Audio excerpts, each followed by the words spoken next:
Con ustedes, el pastor Francisco Teodoro. Porque no me conoció. La mayoría de las veces, cuando hemos sido derrotados en la vida y caemos en las tinieblas, en la depresión, en la tristeza, en la oscuridad, es porque desconocemos las bendiciones de Dios. Desconocemos cómo venir y tomar fe de aquí, cómo saciar el alma sedienta que está aquí, el pozo de vida está aquí. No conocemos esto.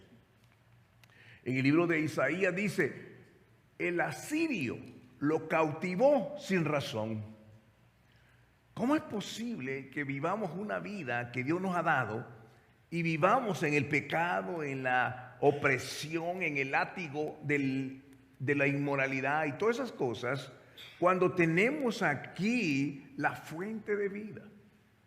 En una ocasión Jesús, al final de una celebración de la fiesta de los tabernáculos, que está allá en el capítulo 7 de Juan, le dijo a la gente que estaba ahí, habían celebrado por muchos días la celebración, y les dijo, si alguien tiene sed, venga a mí y beba, y de su interior correrán ríos de agua viva.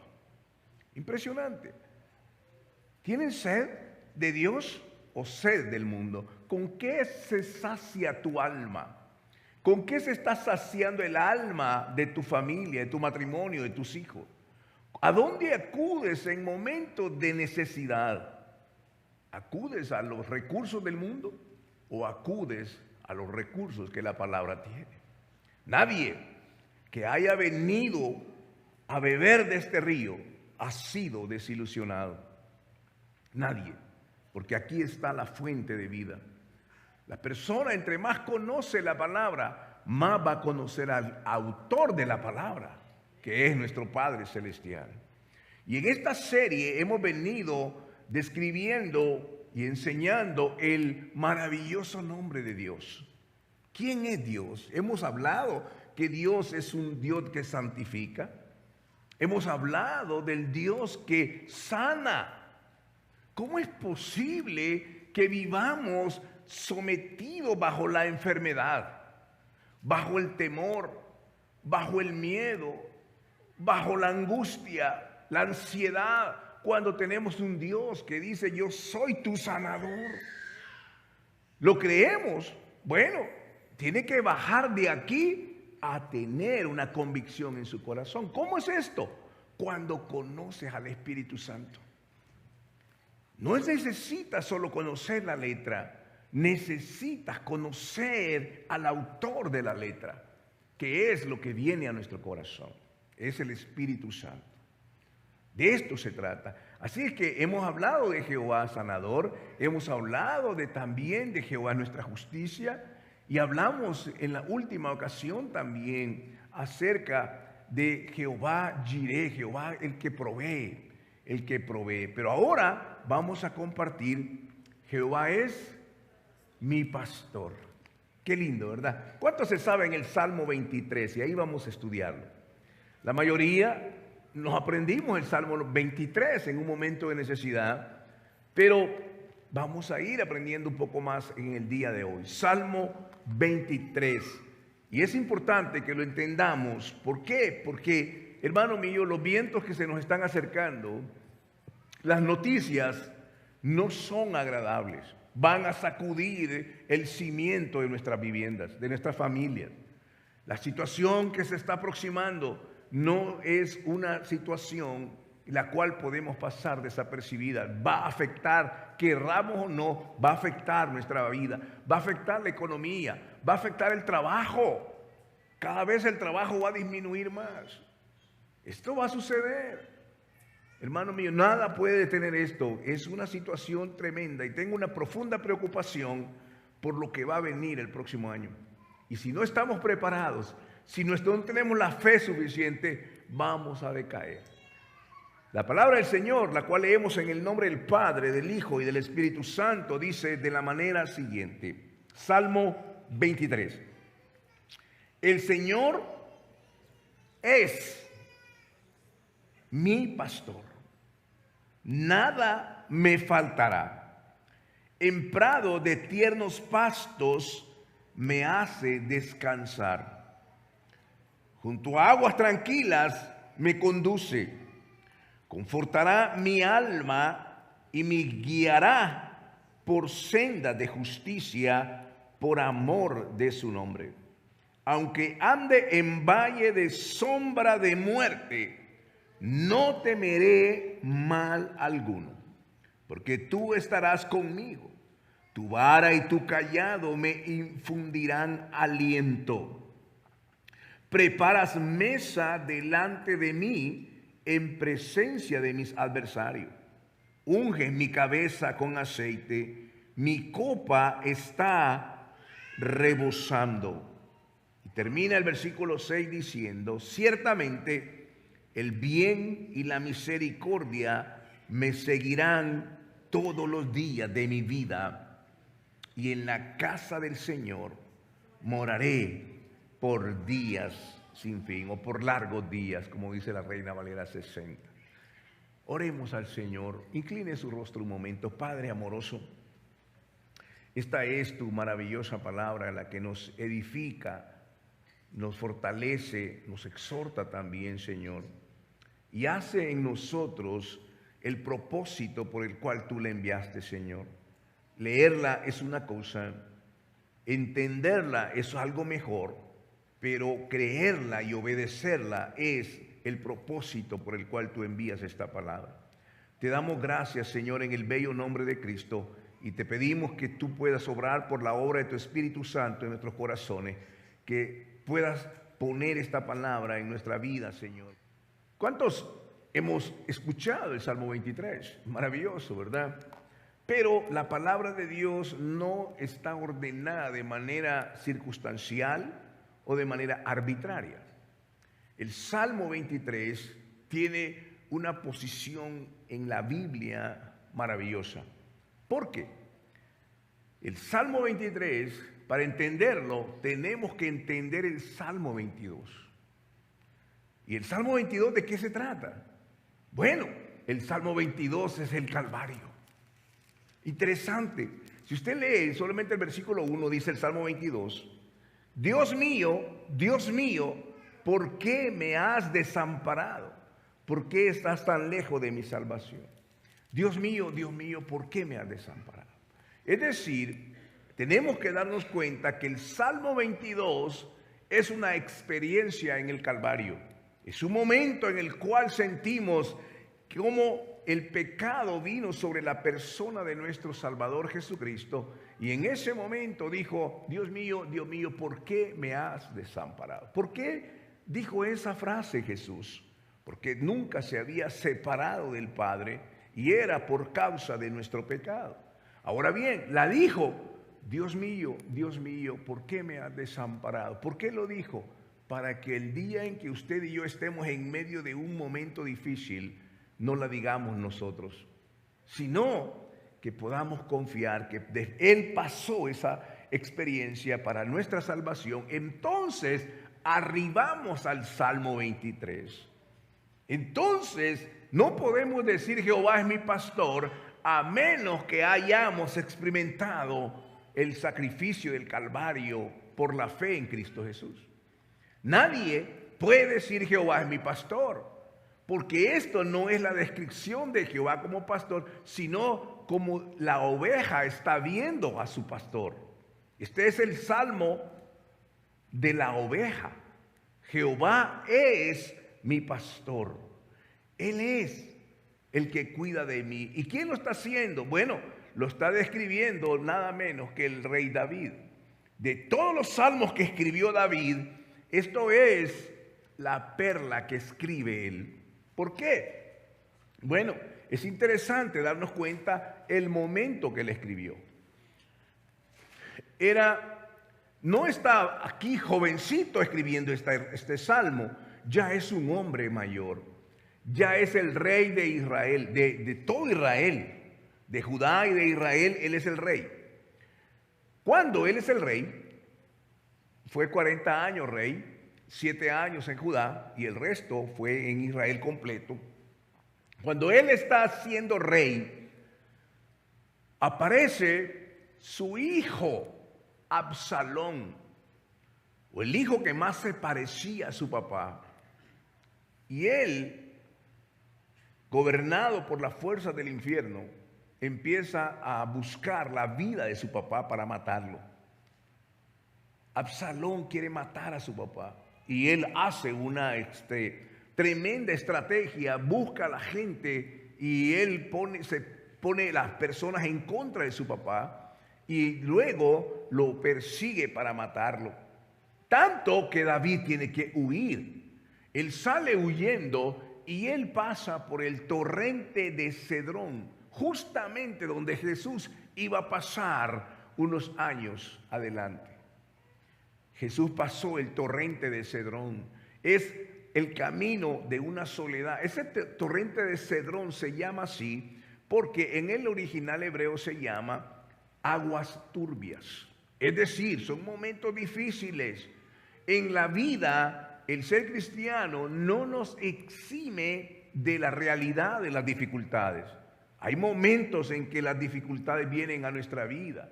La oscuridad, la ansiedad, vienen los temores, la enfermedad viene sobre nosotros. Hay momentos en el cual sentimos la impotencia. Hay momentos difíciles, hermano.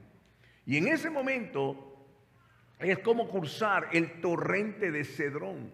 Jesús lo pasó en el momento en el cual iba. Y dice la Biblia que David lo cruzó descalzo. Era un momento en que las aguas eran turbulentas. Y viene Absalón con un ejército buscando la cabeza de su papá para matarlo. Es ahí cuando él escribe este Salmo 23. Vayamos verso a verso, a ver si nos queda el tiempo para terminarlo. Dice la palabra del Señor, versículo 1. El Señor es mi pastor, el Señor es mi pastor. Nada me faltará. Él está hablando aquí de una cosa maravillosa. En primer lugar, el Señor es mi pastor. ¿Qué hace un pastor?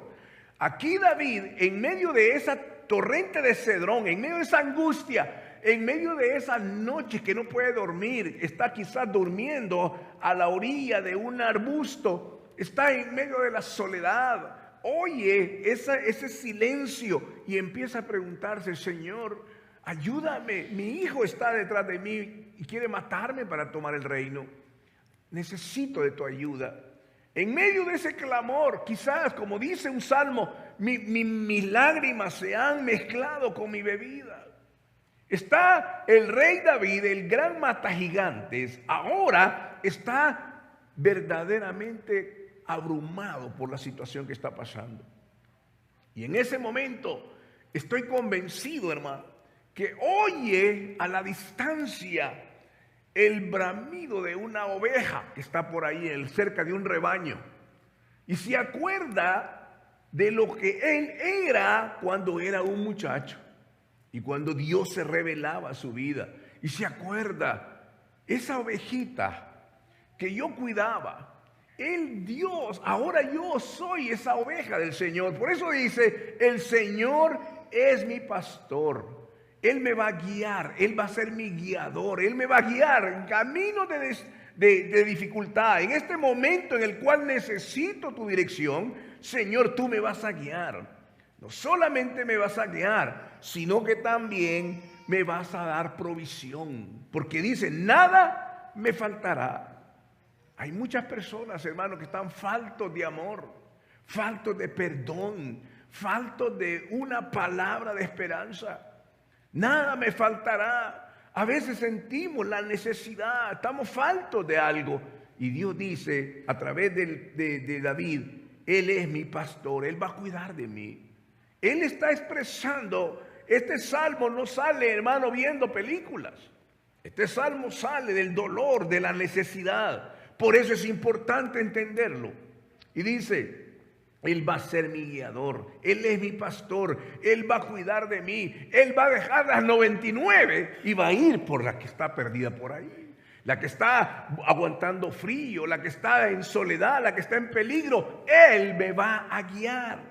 En medio de esta circunstancia, Él es mi pastor, Él me va a proveer, nada me faltará. Qué maravilloso es cuando estamos en medio de esa situación, recibir esa consolación, esa palabra de esperanza.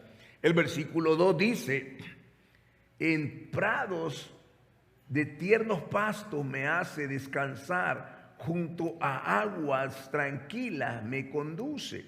Ahí está hablando no solamente de que Él va a ser un proveedor y que va a proveer, sino también va a ser un protector. Recuerde que cuando oramos, tres cosas tenemos que orar en cada parte de nuestra oración. Nunca debe de faltar tres cosas en la oración. Número 1, pedir la presencia de Dios en nuestra vida. Número 2, pedir la protección de Dios en nuestra vida, en nuestros hijos. Espiritual, emocional y física, pedir la protección de Dios. Y número 3, la dirección, la guianza. Guíame, Señor. ¿Qué debo hacer? Muéstrame el camino y yo voy a hacerlo, Señor. Voy a obedecerte. Necesitamos entender, cada oración debe tener al menos esas tres partes. Primero, la presencia de Dios. Queremos tu presencia, Señor. Porque sin la presencia, queridos hermanos, no podemos, somos más que una religión vacía. La presencia de Dios. Número 2, importantísimo, es la protección de Dios. Él guardará mi vida. Él va a protegerme de todo temor. Él va a guardarme de toda acechanza del enemigo. Él lo va a hacer. Y número 3, tenemos que orar para que Dios nos pueda guiar. ¿Cuántas veces tomamos decisiones y nos hemos equivocado por nuestras decisiones? Decisiones, hermano. No estoy hablando de que se equivocó de dirección porque se fue, porque el GPS lo llevó por otro lado. Eso no. Decisiones que a veces un cambio de trabajo, un cambio de lugar, vamos a mover para otro estado. Y ahí perdemos tantas cosas, perdemos hasta la familia. ¿Por qué a veces no confiamos en el Señor? Señor, guíame, muéstrame, dame la dirección, abre la puerta, Señor. Muéstrame, dame una señal. Dios no se va a enojar si le pedimos una señal a Él. Él lo hará. ¿Cuál es el mejor consejo? Si tú no sabes qué hacer, espera en el Señor. Esperar en el Señor no es fácil. Espera en Él. ¿Cómo esperamos? No es que vayamos a ir a comprar al centro comercial y ahí voy a esperar al Señor. No, esperamos en el lugar secreto de la oración. Busquemos un lugar secreto, hermano.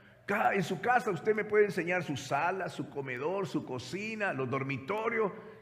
Y está bien. ¿Dónde está el lugar donde te reúnes con Dios? ¿Dónde está tu lugar secreto donde dice yo me vengo y me quedo esperando en Dios aquí? Me quedo hablando con Dios. Me distraigo, dejo mi teléfono a un lado. Dejo la televisión a otro lado y voy a buscar el rostro de Dios. ¿Dónde está esa persona? Y Dios dice, buscadme y me hallaréis. Buscadme y me hallaréis. Eso es lo que Dios espera de nosotros. Así es que entonces vamos a conocer el Dios que provee, el Dios protector, el que nos hace llevar a delicados pastos y junto a aguas tranquilas nos conduce. El versículo 3 dice, confortará mi alma y me guiará por sendas de justicia por amor de su nombre. Confortará mi alma está turbada, mi alma está llena de ansiedad, de preocupación. ¿Qué voy a hacer si he perdido el trabajo, he perdido la salud? ¿Qué voy a hacer? Mi economía no tiene dinero ahorita, la situación es difícil, no tengo para pagar la renta. ¿Qué voy a hacer? ¿Qué voy a hacer? Estoy ansioso, estoy preocupado. Las cosas no han salido como queríamos, el negocio no está caminando como quisiera. Señor, ¿qué voy a hacer? Tengo que pagar estas deudas, me están presionando. El alma empieza a turbarse, hermano. Y en medio de esa turbación, nuestras decisiones, la mayor parte de las veces, cuando tomamos decisiones en medio de la turbación, vamos a cometer error en eso, porque estamos confiados en nosotros. Pero aguárdese, métase un momento con el Señor, espere en Dios, derrame su alma delante de Dios, derrame su corazón delante del Señor. Él dice, confortará mi alma. Qué palabra más linda. Pondrá paz en tu alma. Solamente cuando tú has conocido el sacrificio de Cristo, sabes que eso fue suficiente para poder vivir una vida de esperanza en el Señor. Dice, confortará mi alma. Hay dirección, me guiará por sendas de justicia. Va a cambiar tu dirección. Hermano, ¿cuántas veces el Señor le enseñó a los discípulos? Mire, no se trata tanto de hacer cosas, porque Pedro estaba haciendo cosas. Y llegó el Señor y le dijo, mira Pedro, tienes que cambiar la dirección. Lanza la red a tu derecha, lanza tu red a ese costado. Ahí es donde están lo que vas a recibir, los peces. A este lado no hay nada. Estás cansado de estar haciendo lo mismo por años y años y años. Y el Señor dice, tienes que cambiar tu dirección. Mete tu red a este lado. Cambia tu dirección, cambia el propósito de tu deseo, de tu corazón. Y deja el propósito de Dios que te guíe. Guiará, confortará mi alma, me guiará por sendas de justicia, por amor de su nombre. Porque Él es el Señor. Él te va a guiar a pasto delicado donde vas a tener la bendición, hermano. Te puedes comer un aguacate solamente con una tortilla, pero va a ser tan feliz ese momento. ¿De qué te sirve tener toda una abundancia si no lo puedes ni disfrutar? ¿De qué te sirve, hermano, que te paguen el día de pago y ya tienes todo comprometido para pagar? Y no te estás esperando hasta el siguiente cheque. No puede ser así. Disfruta lo que tienes, disfrútalo. Disfrútalo con tu familia. Disfruta cada cosa que Dios nos da, hermano. Cada cosa que Dios nos da. ¿A quién le ha faltado el alimento? ¿A quién le ha faltado donde dormir? Dios nos da el lugar donde estamos. No te quejes. Disfrútalo. Disfruta lo que Dios te da. Por eso dice, te guiará por sendas de justicia por amor de su nombre. Versículo 4 dice, aunque ande en valle de sombra y de muerte, no temeré mal alguno, porque tú estarás conmigo. Tu vara y tu cayado me infundirán aliento. Qué maravilloso, hermano. Aquí viene la palabra diciendo, yo soy tu defensor. Aunque andes en valle de sombra y de muerte, no temeré mal alguno, porque tú estarás conmigo.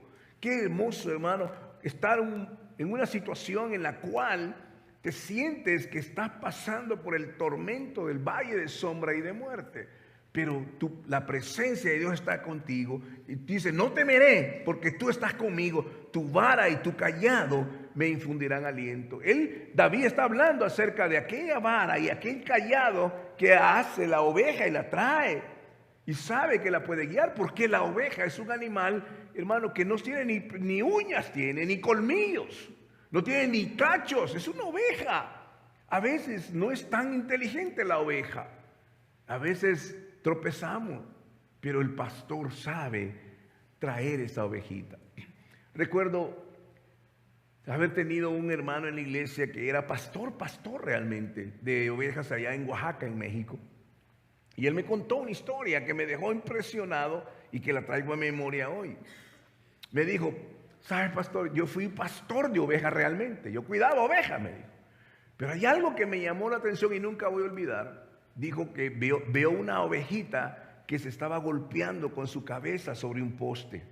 Y se golpeaba, y se golpeaba. Y él la observó y dijo, algo está pasando ahí. Y él se acercó a esa ovejita. Y se dio cuenta que tenía en su cabeza, había una herida en su cabeza de hace tiempo atrás y se le había puesto infectada la cabeza con esto. Entonces se le había abierto y se le veía todo está abierta la cabeza y las moscas habían venido y habían hecho una infección terrible. Esa ovejita estaba atormentada por la fiebre y el dolor de cabeza. Es lo que estaba sucediendo con ella. Entonces, cuando él la tomó, dice que le puso aceite en su cabeza. Y ese aceite era como algo que vino y sintió el gozo en esa ovejita. Y empezó a sentir que la empezó a curar la ovejita. Y este hombre me contaba esa historia y yo podía vivirlo realmente. Porque esa ovejita que se estaba golpeando estaba sintiendo el dolor. Se estaba sintiendo que se estaba muriendo. Pero llegó el pastor, la observó y la fue a traer. Y le empezó a poner aceite. Y el aceite es como un antiséptico. Y trajo sobre la cabeza de aquella ovejita un confort, una paz. La tomó y poco a poco la fue sanando hasta que fue completamente restaurada. Lo más interesante, dice, que esa ovejita nunca se apartó del pastor. Allá andaba a las espaldas de él, siempre. ¿Por qué? Porque había experimentado el amor de ese pastor. Qué lindo es esto, hermano, que podamos darnos cuenta que aunque andemos en valle de sombra y de muerte, no temeré mal alguno, porque tu vara y tu cayado me infundirán aliento. No es una vara de castigo, no es una vara que Dios está pensando, si tú tropiezas te voy a lastimar. No, es una vara que dice, infunde aliento. Hermano, cuando entendemos esto, vamos a entender la vida de nuestros hijos, la vida de nuestro matrimonio.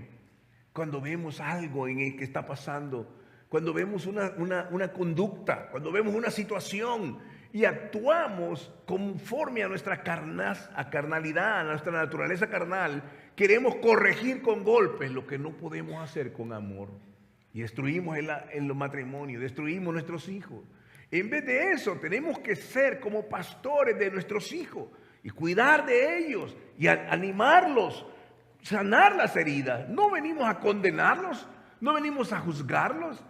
Se pueden tropezar, pero si tenemos el amor de Cristo como un ejemplo, lo que Cristo hizo, dejó las 99 y se fue por la que estaba herida, se fue por la que está lastimada, la que está aguantando frío, la que estaba en peligro, y la cargó y la trajo con amor. Eso es el evangelio, ese es el amor de Dios descrito en este pasaje. Tu vara y tu cayado me infundirán aliento. Qué lindo, hermano, cuando podemos decir, Señor, tú estás conmigo, tu palabra trae en mí tu poderosa bendición. Qué hermoso es esto, ¿verdad? Luego aparece, hermano, mire el versículo 5. Qué lindo es esto. Preparas mesa delante de mí en presencia de mis adversarios. Unge mi cabeza con aceite. Mi copa está rebosando. Este es un hombre que está experimentando la verdadera santificación. Este pasaje no puede ser desapercibido. Ningún cristiano puede pasar de largo este pasaje, este salmo maravilloso. Y él termina el versículo 6. Ciertamente el bien y la misericordia me seguirán los fines de semana. No, todos los días de mi vida. Esta palabra, ¿quién la escribió? La escribió Dios. ¿Para quién? Para los que son ovejas. Esto no va para las cabras, hermano, ¿verdad? Hay muchos en la iglesia que son cabras. ¿Cómo reconoce una cabra de una oveja? Porque la cabra es bien desobediente, hermano. La cabra no quiere servir, la cabra quiere subir las cosas y hacer cosas malas. La cabra viene de vez en cuando, pero las ovejas están siempre en el redil, ¿verdad? Las ovejas, para esa promesa es esta. El bien y la misericordia me seguirán todos los días de mi vida. Y qué esperanza más linda. Dice, y en la casa del Señor moraré por largos días. Qué maravilloso es esto, hermano. Me da una tremenda bendición porque como pastor he podido ver este salmo. Cómo llegó este salmo, hermano, allá a la prisión, por ejemplo. Cómo este salmo alienta el alma de una persona que está en la prisión. Cuando están en medio de la cárcel, cuando sienten el dolor y el peso de sus errores, algunos, y están ahí y leemos este salmo, tiene tanto poder este salmo que hace a ese corazón, le da esperanza. ¿Cómo llega este salmo hermano, a los funerales? Es bien descrito en los funerales. La familia está devastada porque su ser querido ha muerto. Y entonces el ministro lee el Salmo 23 y cómo este Salmo 23 trae tremenda bendición, reconforta el alma del que está desconsolado, trae consuelo, al que está sin fuerza lo fortalece, lo tranquiliza. Hermano, ¿cuánto este Salmo ha tranquilizado a los huérfanos en la soledad? ¿Cuánto ha transformado este Salmo a los que están enfermos ya para morir en un hospital? Y este Salmo trae tanto esperanza, tanto poder. No podemos pasarlo de largo. Fue escrito por el mismo corazón de Dios. Este Salmo ha traído consuelo al corazón de los enfermos, ha levantado el ánimo de aquellos que están injustamente encarcelados. Hermanos, soldados moribundos en la guerra, les ha sosegado al escuchar estas palabras. Aquellas salas de los hospitales se han iluminado con estos versos.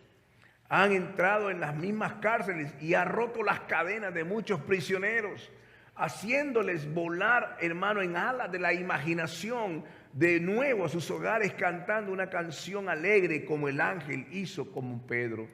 En la cárcel trajo esa fortaleza. También pensaba acerca, hermano, del hecho de aquel esclavo cristiano que agonizaba bajo el látigo de su verdugo.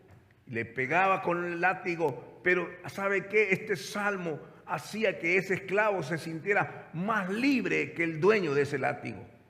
Era más libre, y este salmo ha consolado a muchos en tanto tiempo y tantas cosas, hermano. Aquellos que han ido ya partido al lugar celestial, ha traído esperanza también a los seres amados, y porque ha llevado esa palabra tan bendita que es de parte del Señor. Encontramos desde el principio al fin de este salmo una confianza y una seguridad tan evidente, un gozo tan deslumbrante y un sentimiento de triunfo tan absoluto como el Salmo 23. Pero el Salmo 23 no termina solo ahí. Sigue el Salmo 24. La mayoría de personas sabemos el Salmo 23, pero muy pocos conocen el Salmo 24. ¿Qué dice el Salmo 24? Dice, ¿quién subirá al monte del Señor? ¿Quién subirá? El limpio de manos y el puro de corazón, el que no ha elevado su alma a cosas vanas. Este recibirá la bendición de Dios. Ese es el Salmo 24, que usted lo puede leer. Dice, ¿quién subirá al monte del Señor? ¿Quién permanecerá en su lugar santo? El limpio de manos y puro de corazón, que no ha elevado su alma a la vanidad, ni ha jurado con engaño. Él recibirá la bendición del Señor y la justicia del Dios de su salvación. Qué maravilloso este orden: el Salmo 22 de la cruz, el Salmo 23 de la esperanza y de la protección, de la guianza, y el Salmo 24 que nos lleva a la misma presencia y al trono de Dios. Está aquí. ¿Para qué está aquí? ¿Para que simplemente lo podamos leer y disfrutar su pasaje? ¿O para que podamos creerlo? Queridos hermanos, he compartido con ustedes una enorme preocupación por lo que viene el próximo año, para esta nación y para el mundo entero. Ya se está hablando de nuevas plagas. Ya se está hablando de cosas, hermanos, que van a ser el poder económico. La gente que está en tanto dinero quiere más dinero. ¿A costa de quién? A costa de los que trabajan. ¿Quién ha pensado acerca de la enorme deuda de esta nación? Es impresionante. ¿Quién va a pagar eso? ¿Quién cree que va a pagarlo? Nuestros hijos. Nuestros hijos van a tener que trabajar 3, 4 trabajos para poder pagar los impuestos. La renta va a seguir subiendo, hermano. El costo de vida va a seguir subiendo. Los políticos van a seguir haciendo lo mismo que hacen: mentir. Mentir y mentir, engañar al pueblo. ¿Cómo es posible que la escuela, que era el lugar seguro para los niños, ahora se ha convertido en un centro de indoctrinación moral, donde no se puede hablar de la Biblia, pero sí se puede hablar del demonio? ¿Qué cosa más terrible, hermano? Nuestros niños van a enfrentar un mundo diferente, cosas aterradoras, hermano. Está sucediendo. Las noticias son verdaderamente espeluznantes. Las cosas que vienen en el ámbito social, en el ámbito moral. Nuestros niños van a experimentar cosas horribles. Hermano, cada vez el gobierno va a tener más control de nuestros niños. No solamente de su educación, sino también de su comportamiento, de su indoctrinación. Cada vez las leyes que están saliendo hoy, las escuelas les tiene prohibido por ley avisarle a los padres de algo que está pasando con sus hijos. Los niños van a tener la voluntad, la autoridad. Un niño, ¿qué sabe? Les van a meter vacunas y cosas contra su propia naturaleza. Los bloqueadores de la pubertad van a estar ahí. ¿Dónde está la iglesia? ¿Qué está haciendo la iglesia? ¿Estamos divirtiéndonos? Hermano, estos salmos son poder de Dios para nosotros. Tenemos que vivirlos, tenemos que aprender de ellos. No simplemente una religión, no sirve una religión tibia. Necesitamos vivir la palabra. Necesitamos decir como aquel hombre: yo y mi casa serviremos al Señor. Aquí vamos a honrar al Señor. Tenemos que dejar un legado en nuestros hijos. No podemos seguir jugando con el pecado y con la religión. No podemos hacer eso. No podemos ser solo oidores olvidadizos y no hacedores de la palabra. No podemos hacer eso porque vamos a experimentar las consecuencias de nuestra vida. Así que, hermano, cuando dice Jehová es mi pastor, miren lo que dice. Voy a terminar con una cita bíblica. El Salmo 100, el versículo del 1 al 3. Dice: habitantes, canten alegres al Señor, habitantes de toda la tierra. Sirvan al Señor con alegría. Vengan ante su presencia con regocijo. Reconozcan que el Señor es Dios. Él nos hizo y no nosotros a nosotros mismos. Oiga esto: pueblo suyo somos y ovejas de su prado. Él nos llama ovejas de su prado. Y el Evangelio de Juan, capítulo 10. Yo soy el buen pastor. Jesús está hablando aquí. Dice: yo soy el buen pastor. El buen pastor pone su vida por las ovejas. Esta es una tremenda palabra de esperanza. Versículo 27 y hasta el 29 del capítulo 10. Mire cómo dice: mis ovejas oyen mi voz y yo las conozco y me siguen. Yo les doy vida eterna y no perecerán jamás, y nadie las arrebatará de mi mano. Mi Padre que me las dio, me las ha dado, es mayor que todos, y nadie las puede arrebatar de las manos del Padre. Son palabras de grande bendición, hermano. Palabras maravillosas. Hoy Dios nos ha bendecido con su palabra, pero también Dios tiene mucho más. ¿Qué significa esto? Dios dice: no solamente quiero cuidar de ti, sino quiero que estés a mi lado. Y Isaías 53 dice claramente, dice que por sus llagas nosotros hemos sido sanados. Él llevó nuestras dolencias y nuestras enfermedades, y por su llaga nosotros hemos sido sanados. Es decir, la sangre de Cristo no es para la enfermedad. ¿Oyó esto? La sangre de Cristo no se aplica a la enfermedad. ¿Qué se aplica a la enfermedad? El cuerpo de Cristo. Es el cuerpo de Cristo. El maná que desciende de lo alto. El maná que venía y comían aquellos hombres y mujeres y aquellas familias en el desierto. Nunca vino la enfermedad a ellos. Entonces, cuando participamos del pan, estamos creyendo que el cuerpo de Cristo es para nuestra sanidad. Y luego tomó la copa y dijo: este es mi sangre que por vosotros ha sido dada, ha sido derramada. La sangre de Cristo tiene dos funciones.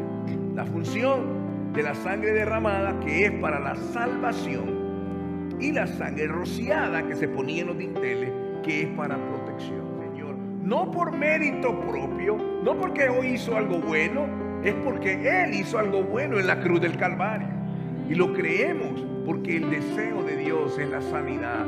El deseo de Dios es que Él nos da la victoria.